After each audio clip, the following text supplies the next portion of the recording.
बहुत धन्यवाद गुरप्रीत घुग्गी भाजी।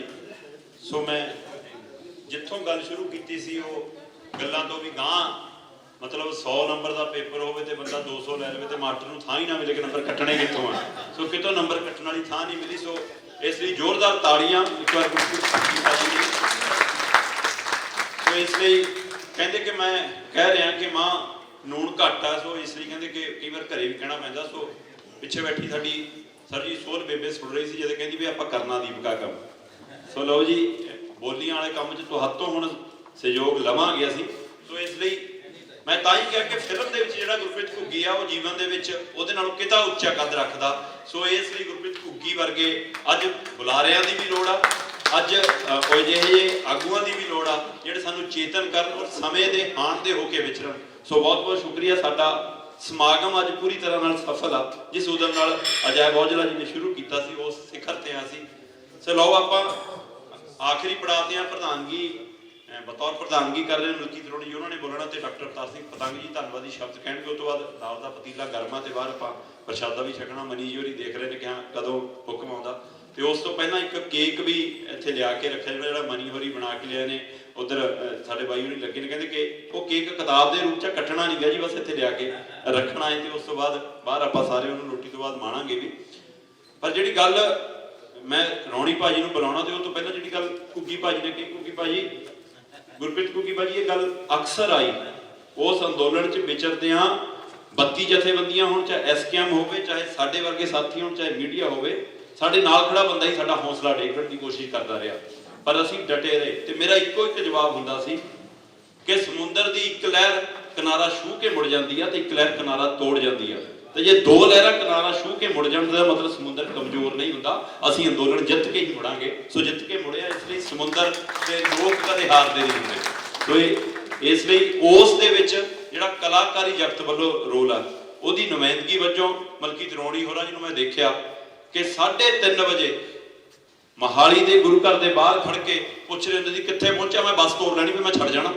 सो आ सेवा जी बाई ने निभाई आ कि इत्थों लगातार कलाकारां नूं देखो पहुंचिया हरेक बंदे अपने दिल तो आ जिहड़ा जाना चाहता सी उही बस चढ़दा सी। पर उन्होंने एक जुट करके लैके जाना एक रूप बना के लैके जाना एक रूट बना के लैके जाना किन्ने बजे किहड़े बार्डर ते पहुंचना राह च कित्थे लंगर छकना कोई उत्थे VIP बना नहीं सी। अच्छा आ टेंट लग्या जां चाह दा पतीला लगदा रोक लो बस। सो मैं नाल एक सफर तय किया इसलिए मैं जानता वो सारे काज दे विच इस अंदोलन दे विच गीतां दा दर्शन औलख भाजी तो ਉਹਦੇ ਵਿੱਚ ਕਲਾਕਾਰਾਂ ਦੇ ਬੋਲਾਂ ਦਾ ਉੱਥੇ ਮੰਚ ਤੇ ਆਉਣ ਦਾ ਜਿੱਥੇ ਹੋਸ਼ ਤੇ ਜੋਸ਼ ਬਰਕਰਾਰ ਰਹੂਗਾ ਉੱਥੇ ਜਿੱਤ ਸਬੱਬੀ ਆ। ਉਹ ਟਰੰਕ 'ਚ ਬਾਬਾ ਪਾ ਕੇ ਲੈ ਜਾਣ ਵਾਲੀ ਕਹਾਣੀ ਉਹੀ ਨਹੀਂ ਬਣੀ। ਸੋ ਜਿੱਥੇ ਸਾਡੇ 32 ਜਥੇਬੰਦੀਆਂ ਦੇ ਆਗੂ ਸੀ ਉੱਥੇ ਉਹਨਾਂ ਦੇ ਨਾਲ ਆ ਜੋਸ਼ ਸੀਗਾ ਸਾਡੇ ਕੋਲ ਜਿਹੜਾ ਨਵੀਂ ਪੀੜ੍ਹੀ ਨੂੰ ਤੋੜ ਕੇ ਰੱਖਿਆ। ਸੋ ਉਹਦੇ ਵਿੱਚ ਮਲਕੀਤ ਅਰੋੜਾ ਹੋਰਾਂ ਦਾ ਵੱਡੀ ਭੂਮਿਕਾ ਨਿਭਾਈ ਆ। ਸੋ ਮਲਕੀਤ ਅਰੋੜਾ ਜੀ ਉਸ ਹਵਾਲੇ ਨਾਲ ਵੀ ਤੇ ਅੱਜ ਇਹ ਸਮਾਗਮ ਦੀ ਪ੍ਰਧਾਨਗੀ ਦੇ ਨਾਤੇ ਵੀ ਆਪਣੀ ਗੱਲ ਰੱਖਣਗੇ ਸਾਡੇ ਪਿਆਰੇ ਬਾਈ ਮਲਕੀਤ ਅਰੋੜਾ ਜੀ।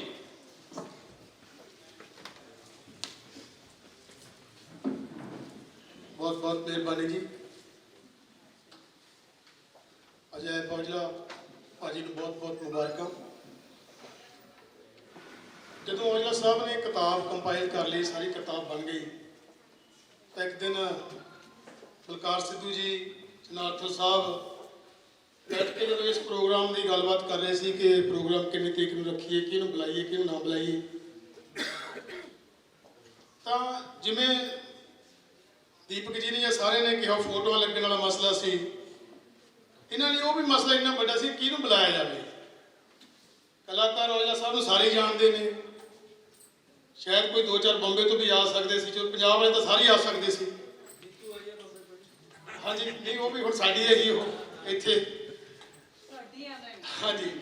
सो इस करके जो ये गल चली ये कहते भी एक एसोसीएशन है कलाकारों की वो प्रधान को बुला लो ਤੇ ਨਾਲ ਸੈਕਟਰੀ ਨੂੰ ਬੁਲਾ ਲਓ। ਪ੍ਰਧਾਨ ਸਾਹਿਬ ਤਾਂ ਚਲੋ ਹੈ ਹੀ ਸਾਡਾ ਨਗੀਨਾ ਮੈਂ ਸਮਝਦਾ ਵੀ ਸਾਡੀ ਕਲਾਕਾਰੀ ਲਾਈਨ ਦਾ ਇੱਕ ਨਗੀਨਾ ਸਾਡੇ ਕੋਲ ਇੱਕੋ ਇੱਕ ਐਸਾ ਸ਼ਖਸ ਹੈ ਇੱਕੋ ਇੱਕ ਐਸਾ ਵਾਹਦ ਸ਼ਖਸ ਹੈ ਦੁਨੀਆ ਦੇ ਕਿਸੇ ਮਸਲੇ ਤੇ ਜਿਹਦੇ ਨਾਲ ਅਸੀਂ ਗੱਲ ਕਰ ਸਕਦੇ ਹਾਂ ਦੁਨੀਆ ਦੇ ਕਿਸੇ ਮਸਲੇ ਦੇ ਕਿਸੇ ਭਾਸ਼ਾ ਤੇ ਉਹ ਬੋਲ ਸਕਦਾ ਹੈ ਗੱਲ ਕਰ ਸਕਦਾ ਹੈ ਉਹਨੇ ਸਾਹਿਤ ਪੜ੍ਹਿਆ ਉਹਨੂੰ ਸਾਹਿਤ ਦਾ ਗਿਆਨ ਹੈ। ਨਹੀਂ ਅਕਸਰ ਕੀ ਹੁੰਦਾ ਹੈ ਕਿ ਜਿਹੜੇ ਅਸੀਂ ਕਲਾਕਾਰ ਅਦਾਕਾਰ ਲੋਕਾਂ ਖਾਸ ਕਰਕੇ ਕਲਾਕਾਰ ਤਾਂ ਚਲੋ ਬਹੁਤ ਸਾਰੇ ਲੋਕ ਨੇ ਗਾਉਣ ਵਾਲੇ ਵੀ ਭਿੰਦਰ ਬਾਈ ਹੋਰੀ ਸਾਰੇ ਬੈਠੇ ਕਲਾਕਾਰ ਨੇ पेंटिंग वाला भी कलाकार है लिखने वाला भी कलाकार है ਜਿਹੜੇ ਅਸੀਂ ਅਦਾਕਾਰੀ ਕਰਨ ਵਾਲੇ ਲੋਕ ਹਾਂ, ਅਕਸਰ ਅਸੀਂ ਲੋਕਾਂ ਦੇ ਲਿਖੇ ਡਾਇਲੌਗ ਬੋਲਦੇ ਹਾਂ, ਪਰ ਸਾਡੇ ਕੋਲੇ ਸੱਜਣ, ਸਾਡਾ ਇੱਕ ਐਸਾ ਅਦਬੀ ਸੱਜਣ ਹੈ ਗੁਰਪ੍ਰੀਤ ਘੁੱਗੀ।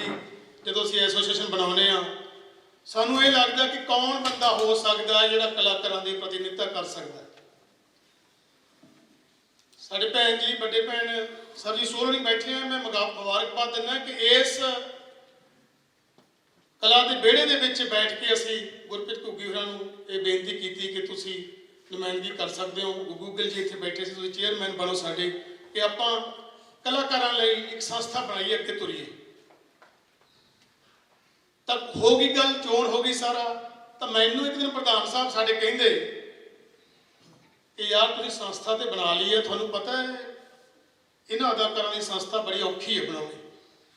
ਸਾਹਿਤਕਾਰ ਬੜੇ ਕੋਮਲ ਲੋਕ ਹੁੰਦੇ ਨੇ, ਉਹਨਾਂ ਦੀ ਸੰਸਥਾ ਚੱਲ ਜਾਂਦੀ ਹੈ। ਉਹ ਦੁਨੀਆ ਨੂੰ ਸੇਧ ਦੇਣ ਦੀ, ਕਿਸੇ ਨਵੇਂ ਨਜ਼ਰੀਏ ਨੂੰ ਦੇਖਣ ਦੀ ਗੱਲ ਕਰਦੇ ਨੇ। ਇਸ ਕਰਕੇ ਉਹਨਾਂ ਦੀ ਸੰਸਥਾਵਾਂ ਬਹੁਤ ਚੰਗੀਆਂ ਚੱਲਦੀਆਂ ਨੇ ਤੇ ਲੰਬੇ ਸਮਿਆਂ ਤੋਂ ਚੱਲਦੀਆਂ ਆਉਂਦੀਆਂ ਨੇ। ਇੱਕ ਦੂਜੀ ਪੀੜ੍ਹੀ ਅੱਗੇ ਦੂਜੇ ਨੂੰ ਸੰਭਾਲ ਕੇ ਜਾਂਦੀ ਹੈ। ਮੈਂ ਕਿਹਾ ਜੀ ਹਾਂ, ਪਰ ਆਪਾਂ ਨੂੰ ਕੀ ਦਿੱਕਤ ਹੋ ਸਕਦੀ ਹੈ? ਉਹ ਕਹਿੰਦੇ ਆਪਾਂ ਉਹ ਲੋਕ ਹੁੰਨੇ ਆ, ਅਦਾਕਾਰ ਉਹ ਲੋਕ ਹੁੰਨੇ ਜਿਨ੍ਹਾਂ ਨੇ ਨਾ, ਅਸੀਂ ਪ੍ਰੋਡਿਊਸਰ ਤੋਂ ਚੈੱਕ ਫੜਨੇ ਸਿੱਖੇ ਹੁੰਦੇ ਨੇ, ਅਸੀਂ ਦੇਣਾ ਨਹੀਂ ਸਿੱਖਿਆ ਕਦੇ। ਕਿਵੇਂ ਚਲਾਉਂਗੇ ਕਹਿੰਦੇ ਸੰਸਥਾ ਨੂੰ? ਮੈਂ ਕਿਹਾ ਜੀ ਕੋਸ਼ਿਸ਼ ਕਰਦੇ ਆ, ਇਹਦਾ ਰਾਹ ਵੀ ਹੁਣ ਤੁਸੀਂ ਦੱਸਣਾ ਹੈ। ਤਾਂ ਇੱਕ ਸਦੀਵੀ ਸਾਡੇ ਕਲਾਕਾਰਾਂ ਦੇ ਉੱਤੇ, ਹੁਣ ਮੈਂ ਕਲਾਕਾਰ ਇਸ ਕਰਕੇ ਸਾਰੇ ਕਲਾਕਾਰਾਂ ਦੀ ਗੱਲ ਕਰਦਾ, ਮੈਂ ਅਦਾਕਾਰਾਂ ਦੀ ਨਹੀਂ ਗੱਲ ਕਰਦਾ। ਸਦੀਵੀ ਸਾਡੇ ਕਲਾਕਾਰਾਂ ਦੇ ਉੱਤੇ ਇੱਕ ਬਹੁਤ ਵੱਡਾ ਸਵਾਲ ਹੈ। ਮੈਂ ਸਮਝਦਾ ਕਿ ਜਦੋਂ ਦੀ ਦੁਨੀਆ ਬਣੀ ਹੈ, ਜਿਵੇਂ ਅਸੀਂ ਕਿਸੇ ਨੂੰ ਪੁੱਛਦੇ ਹਾਂ ਕਿ ਮੁਰਗੀ ਪਹਿਲਾਂ ਆਈ ਦੁਨੀਆ 'ਚ ਜਾਂ ਅੰਡਾ ਪਹਿਲਾਂ ਆਇਆ, ਉਹ ਸਾਡੇ ਤੇ ਸਵਾਲ ਇਹ ਹੈ ਕਿ ਕਲਾ ਕਿਹਦੇ ਲਈ ਹੋਵੇ, ਚਾਹੇ ਉਹ ਕੋਈ ਲਿਖਣ ਵਾਲਾ, ਚਾਹੇ ਗਾਉਣ ਵਾਲਾ, ਚਾਹੇ ਪੇਂਟਿੰਗ ਵਾਲਾ, ਚਾਹੇ ਅਦਾਕਾਰੀ ਵਾਲਾ, ਚਾਹੇ ਉਹ ਪੱਤਰਕਾਰ, ਕਿ ਕਲਾ ਕਿਹਦੇ ਲਈ ਹੋਵੇ? ਕਲਾ ਲੋਕਾਂ ਲਈ ਹੋਵੇ, ਕਲਾ ਪੈਸੇ ਲਈ ਹੋਵੇ, ਜਾਂ ਕਲਾ ਸ਼ੌਹਰਤ ਲਈ ਹੋਵੇ? ਇਹ ਸਾਡੇ ਸਵਾਲ ਸੀ। ਸੋ ਮੈਨੂੰ ਯਾਦ ਆਉਂਦਾ, ਅਸੀਂ ਦਵਿੰਦਰ ਦਮਨ ਜੀ ਹੋਰਾਂ ਦਾ ਇੱਕ ਨਾਟਕ ਕਰਦੇ ਹੁੰਦੇ, ਜਦੋਂ ਮੈਂ ਸਟੇਜਾਂ ਤੇ ਸ਼ੋਅ ਕਰਦੇ ਹੁੰਦੇ ਸੀ। ਭਗਤ ਸਿੰਘ ਹੋਰਾਂ ਦੀ ਫਿਲਾਸਫੀ ਦਾ ਨਾਟਕ ਹੈ, ਛਿਪਣ ਤੋਂ ਪਹਿਲਾਂ। ਉਸ ਨਾਟਕ ਦਾ ਨਾਮ ਭਗਤ ਸਿੰਘ ਦੀਆਂ ਜਿਹੜੀਆਂ ਜੇਲ੍ਹ ਚਿੱਠੀਆਂ, ਜਿਹੜੀ ਜੇਲ੍ਹ ਡਾਇਰੀਆਂ ਛਪੀਆਂ, ਉਹ ਤੇ ਆਧਾਰਿਤ ਸੀ। ਉਹ ਜੋ ਜੇਲ੍ਹ ਚਿੱਠੀਆਂ ਸੀ, ਭਗਤ ਸਿੰਘ ਦੀ ਟੋਟਲ ਫਿਲਾਸਫੀ ਉਹਦੇ ਵਿੱਚ। ਜਦੋਂ ਭਗਤ ਸਿੰਘ ਹੋਰਾਂ ਦੀ ਮਾਤਾ ਜੀ ਉਹਨਾਂ ਨੂੰ ਮਿਲਣ ਆਉਂਦੇ ਨੇ ਜੇਲ੍ਹ ਦੇ ਵਿੱਚ, ਤਾਂ ਉਹ ਉਹਨਾਂ ਨੂੰ ਸਵਾਲ ਕਰਦੇ ਨੇ ਕਿ ਪੁੱਤਰਾ ਕਿਹੜੀ ਉਮਰ ਦੀਆਂ ਉਦਾਸੀਆਂ ਪਾ ਲੀਆਂ? ਤਾਂ ਭਗਤ ਸਿੰਘ ਜਿਹੜਾ ਜਵਾਬ ਦਿੰਦਾ, ਉਹ ਹੂ ਜਵਾਬ ਉਸ ਡਾਇਲੌਗ ਦੇ ਵਿੱਚ ਅਦਾਕਾਰ ਦੇ ਮੂੰਹੋਂ ਬੋਲਦਾ ਭਗਤ ਸਿੰਘ ਦਾ।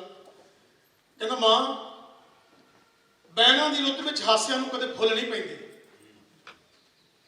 ਇਹੀ ਗੱਲ ਅੱਜ ਸਾਡੇ ਸਾਹਿਤਕਾਰਾਂ ਤੇ, ਸਾਡੇ ਕਵਿਤਾ ਲਿਖਣ ਵਾਲਿਆਂ ਤੇ, ਸਾਡੇ ਪੱਤਰਕਾਰਾਂ ਤੇ ਢੁਕਦੀ ਹੈ ਕਿ ਜਦੋਂ ਲੋਕ ਮਰ ਰਹੇ ਹੋਣ, ਦੁਨੀਆ ਵਿੱਚ ਜੰਗ ਲੱਗੀ ਹੋਵੇ, ਤੁਸੀਂ ਹੱਕਾਂ ਲਈ ਲੜ ਰਹੇ ਹੋ, ਰੋਜ਼ ਸਾਡੀਆਂ ਧੀਆਂ ਭੈਣਾਂ ਬੱਚਿਆਂ ਨੂੰ ਕੁੱਟਿਆ ਮਾਰਿਆ ਜਾ ਰਿਹਾ ਹੋਵੇ ਚੌਂਕਾਂ ਦੇ ਵਿੱਚ, ਉਦੋਂ ਤੁਹਾਨੂੰ ਝਰਨਿਆਂ ਦੀ ਕਵਿਤਾ ਨਹੀਂ ਫੁਰਦੀ, ਉਦੋਂ ਤੁਹਾਨੂੰ ਫੁੱਲਾਂ ਦੇ ਗੀਤ ਨਹੀਂ ਫੁਰਦੇ, ਉਦੋਂ ਤੁਹਾਨੂੰ ਚਿੜੀਆਂ ਦੀ ਕਵਿਤਾ ਯਾਦ ਨਹੀਂ ਆਉਂਦੀ, ਉਦੋਂ ਤੁਹਾਨੂੰ ਲੋਕ ਯਾਦ ਹੋਣੇ ਚਾਹੀਦੇ ਨੇ। ਲੋਕ ਤਾਂ ਯਾਦ ਆਉਂਦੇ ਨੇ ਜੇ ਤੁਹਾਡੀ ਕਲਾ ਲੋਕਾਂ ਲਈ ਹੋਵੇ। ਜੇ ਤੁਹਾਡੀ ਕਲਾ ਪੈਸੇ ਲਈ ਜਾਂ ਸ਼ੋਹਰਤ ਲਈ ਆ, ਫਿਰ ਤੁਹਾਨੂੰ ਲੋਕ ਯਾਦ ਨਹੀਂ ਆਉਂਦੇ, ਫਿਰ ਤੁਹਾਨੂੰ ਬਹਾਰਾਂ ਦੇ ਗੀਤ ਯਾਦ ਆਉਂਦੇ ਨੇ। ਪੰਜਾਬੀ ਰੰਗ ਨੂੰ ਲੈ ਕੇ, ਪੰਜਾਬੀ ਬੋਲੀ ਨੂੰ ਲੈ ਕੇ, ਪੰਜਾਬੀ ਵੱਖ-ਵੱਖ ਵਿਧਾਵਾਂ ਦੀ ਲੇਖਣੀ ਨੂੰ ਲੈ ਕੇ ਇੱਕ ਸੈਮੀਨਾਰ ਬਣਨੇ ਬੜਿਆ। ਸੋ ਜਿਹਦੇ ਲਈ ਗੁਰਪ੍ਰੀਤ ਘੁੱਗੀ ਜੀ, ਸਿੱਧੂ ਸਾਹਿਬ ਤੇ ਰੌਣੀ ਬਾਈ, ਤੁਹਾਡਾ ਬਹੁਤ ਸ਼ੁਕਰੀਆ ਕਿ ਤੁਸੀਂ ਸਾਡੇ ਵਿਚਕਾਰ ਪਹੁੰਚੇ। ਤੇ ਉਹਦੇ ਨਾਲ ਇਹ 3 ਖੇਤੀ ਕਾਨੂੰਨ ਰੱਦ ਕਰਾਉਣ ਤੋਂ ਬਾਅਦ ਕਿਸਾਨ ਅੰਦੋਲਨ ਫਤਿਹ ਦੀ ਜਿੱਤ ਦਾ ਜਸ਼ਨ ਵੀ ਸਮਾਗਮ ਬਣਨੇ ਬੜਿਆ। ਸੋ ਇਹ ਬਹੁਤ ਵੱਡਾ ਅੱਜ ਮਤਲਬ ਸਾਡੇ ਲਈ ਕਿੰਨੀਆਂ ਹੀ ਖੁਸ਼ੀਆਂ ਇਸ ਵਿਹੜੇ 'ਚ ਨੇ। ਸੋ ਉਸ ਖੁਸ਼ੀਆਂ ਨੂੰ ਅਸੀਂ ਮਾਣ ਰਹੇ ਹਾਂ। ਸੋ ਉਹ ਕੇਕ ਪ੍ਰਵੀਨ ਜੀ ਹੋਰੀ ਕਹਿੰਦੇ ਕਿ ਕੇਕ ਰੱਖਣਾ ਇੱਥੇ ਜ਼ਰੂਰ ਆ ਕਿਤਾਬ ਦੇ ਰੂਪ 'ਚ। ਸੋ ਉਸ ਮੇਜ਼ ਤੇ ਅਸੀਂ ਉਹ ਕੇਕ ਸਿਰਫ ਰੱਖ ਰਹੇ ਹਾਂ। ਤੇ ਮੈਂ ਹੁਣ ਧੰਨਵਾਦੀ ਸ਼ਬਦ ਕਹਿਣ ਲਈ ਪੰਜਾਬੀ ਲੇਖਕ ਸਭਾ ਦੇ ਸੀਨੀਅਰ ਵਾਈਸ ਪ੍ਰਧਾਨ ਡਾਕਟਰ ਅਵਤਾਰ ਸਿੰਘ ਪਤੰਗ ਜੀ ਹੋਰਾਂ ਨੂੰ ਸੱਦਾ ਦੇ ਰਹੇ ਹਾਂ ਕਿ ਪਤੰਗ ਸਾਹਿਬ ਆਉਣ ਤੇ ਧੰਨਵਾਦੀ ਸ਼ਬਦ ਕਹਿਣ, ਤੇ ਉਸ ਤੋਂ ਬਾਅਦ ਆਪਾਂ ਬਾਕੀ ਗੱਲਾਂ, ਬਾਕੀ ਵਿਚਾਰਾਂ ਆਪਾਂ ਖਾਣੇ ਵਾਲੇ ਮੇਜ਼ ਤੇ ਕਰਾਂਗੇ। ਡਾਕਟਰ ਅਵਤਾਰ ਸਿੰਘ ਪਤੰਗ ਜੀ, ਤੇ ਉਸ ਤੋਂ ਬਾਅਦ ਬਾਕੀ ਗੱਲਾਂ ਖਾਣੇ ਵਾਲੀ ਮੇਜ਼ ਤੇ। ਪਤੰਗ ਸਾਹਿਬ ਆਪਾਂ ਸਾਰੇ ਇਕੱਠੇ ਕਰਕੇ ਫੋਟੋ ਕਰ ਦਾਂਗੇ ਨਾ, ਫੋਟੋ ਕਰ ਦਾਂਗੇ 2 ਘੰਟੇ। ਦੋਸਤੋ, ਮੇਰੇ ਤੋਂ ਪਹਿਲਾਂ ਬਹੁਤ ਵੱਡੇ ਕਲਾਕਾਰ ਬੋਲ ਕੇ ਗਏ ਨੇ। ਮੈਂ ਸਮਝਦਾ ਕਿ ਮੈਂ ਤਾਂ ਇੱਕ ਰਸਮੀ ਜਿਹੀ ਗੱਲ ਕਰਨੀ ਹੈ, ਮੈਂ ਬਹੁਤ ਘੱਟ ਬੋਲਣਾ। ਸਟੇਜ ਤੇ ਸੁਸ਼ੋਭਿਤ ਬਹੁਤ ਹੀ ਮਾਣ ਸ਼ਖਸੀਅਤਾਂ ਜਿਨ੍ਹਾਂ ਵਿੱਚ ਸਰਦਾਰ ਗੁਰਪ੍ਰੀਤ ਸਿੰਘ ਘੁੱਗੀ ਜੀ, ਠੀਕ ਹੈ ਆਪਾਂ ਕਰਦੇ ਮਲਕੀਤ ਰੌਣੀ ਜੀ, ਸਰਦਾਰ ਹਰਕੇਸ਼ ਸਿੰਘ ਸਿੱਧੂ ਜੀ, ਸਾਡੇ ਆਪਣੀ ਸਭਾ ਦੇ ਅਹੁਦੇਦਾਰ ਪ੍ਰਕਾਸ਼ ਸਿੱਧੂ ਜੀ ਤੇ ਦੀਪਕ ਸ਼ਰਮਾ ਜੀ, ਡਾਕਟਰ ਸਰਬਜੀਤ ਕੌਰ ਜੀ। ਅੱਜ ਸ਼੍ਰੀ ਜੈ ਔਜਲਾ ਜੀ ਦੀ ਪੁਸਤਕ ਜਿਹੜੀ ਹੈ ਫਨਕਾਰਾਂ ਦੇ ਅੰਗ ਸੰਗ ਇੱਥੇ ਰਿਲੀਜ਼ ਹੋਈ ਹੈ। ਮੈਂ ਸਭ ਤੋਂ ਪਹਿਲਾਂ ਉਹਨਾਂ ਨੂੰ ਵਧਾਈ ਦਿੰਦਾ, ਉਹਨਾਂ ਨੂੰ ਤੇ ਉਹਨਾਂ ਦੇ ਪਰਿਵਾਰ ਨੂੰ। ਜਿਸ ਤਰ੍ਹਾਂ ਬਹੁਤ ਸਾਰੇ ਬੋਲਣ ਵਾਲਿਆਂ ਨੇ ਕਿਹਾ ਕਿ ਔਜਲਾ ਸਾਹਿਬ ਇੱਕ ਬੜੀ ਨਿਮਰ ਸ਼ਖਸੀਅਤ ਹੈ, ਮੈਂ ਸਮਝਦਾ ਇਹ ਗੱਲ ਬਿਲਕੁਲ ਸੱਚੀ ਹੈ। ਕਈ ਵਾਰੀ ਅਸੀਂ ਰਸਮੀ ਤੌਰ ਤੇ ਕਿਵੇਂ ਕਹਿ ਦਿੰਦੇ ਹਾਂ ਕਿ ਬੰਦਾ ਭਾਵੇਂ ਗੱਲ ਤੇ ਗੁੱਸਾ ਕਰਨ ਵਾਲਾ ਹੋਵੇ, ਜਦੋਂ ਅਸੀਂ ਮੰਚ ਤੇ ਬੋਲਦੇ ਹਾਂ ਫਿਰ ਕਹਿ ਦਈਦਾ ਕਿ ਬਹੁਤ ਨਿਮਰ ਹੈ, ਪਰ ਨਹੀਂ, ਔਜਲਾ ਸਾਹਿਬ ਸੱਚਮੁੱਚ ਨਿਮਰ ਨੇ। ਮੈਂ ਬਹੁਤ ਦੇਰ ਤੋਂ ਉਹਨਾਂ ਨੂੰ ਜਾਣਦਾ। ਇਹ ਉਹਨਾਂ ਦੀ ਸ਼ਖਸੀਅਤ ਦਾ ਖਾਸ ਗੁਣ ਹੈ ਕਿ ਉਹ ਹਰ ਬੰਦੇ ਨੂੰ ਇਸ ਤਰ੍ਹਾਂ ਮਿਲਦੇ ਨੇ ਕਿ ਜਿਵੇਂ ਉਹਨਾਂ ਨੂੰ ਹੀ ਜਾਣਦੇ ਹੋਣ। ਦੂਸਰੀ ਗੱਲ ਇਹ ਹੈ ਕਿ ਔਜਲਾ ਸਾਹਿਬ ਕਿ ਤੁਸੀਂ ਭਾਵੇਂ ਇੱਕ ਪੱਤਰਕਾਰ ਹੋ, ਪਰ ਲੱਗਦਾ ਇਹ ਹੈ ਕਿ ਤੁਸੀਂ ਪੱਤਰਕਾਰ ਬਾਅਦ ਵਿੱਚ ਹੋ, ਪਹਿਲਾਂ ਤੁਸੀਂ ਇੱਕ ਸਾਹਿਤਕਾਰ ਹੋ। ਤੁਹਾਡੀ ਅਖਬਾਰ ਜਿਹੜੀ ਸੀ ਉਹਨਾਂ ਦੇ ਐਡੀਟਰ ਸੀ ਨਾ ਬੰਨੀ ਸਰਦਾਰ ਸਾਧੂ ਸਿੰਘ ਹਮਦਰਦ, ਉਹਨਾਂ ਨੂੰ ਕਿਸੇ